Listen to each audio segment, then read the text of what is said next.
Let me be honest. I have made routines, I have made charts, I have bought planners, but by Wednesday it all breaks. One day I wake up early, cook fresh breakfast, and do a peaceful activity with my child, and the next day I am half awake, yelling and wondering where the toothpaste is. If this sounds like your story too, you're not alone. Consistency as a parent is hard, but it's also possible with a little mindset shift and a few simple daily habits. In the part 1, let me tell you why consistency is so important. Think about it, kids are like little plants. They grow well when they get sunlight and water regularly, not in overdays on one day and nothing the next day. That's what consistency is. It's not about being perfect, it's about being predictable.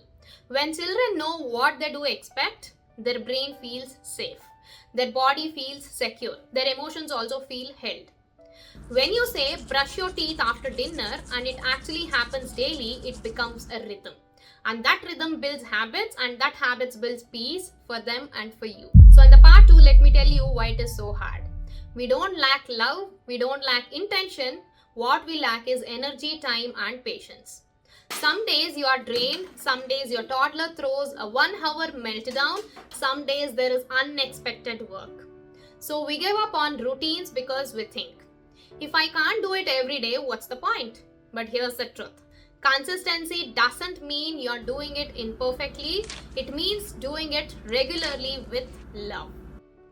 So in the part 3, let me tell you how to be more consistent with simple and real tips.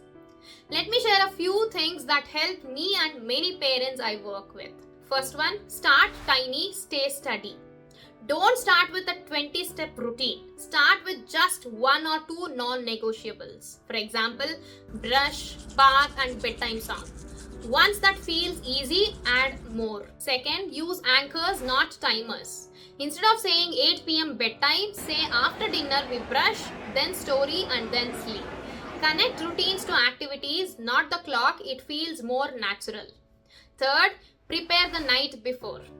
Lay out the clothes, keep the school bag ready. Even 10 minutes of prep at night can make the morning calmer, which helps you stick to the flow.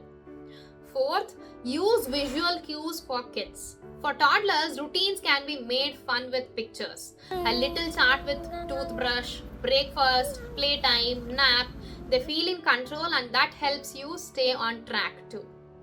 Fifth, give yourself grace days. If you miss a routine one day, don't beat yourself up. One skipped day doesn't erase everything. Just get back the next day like nothing happened. Consistency is like brushing teeth.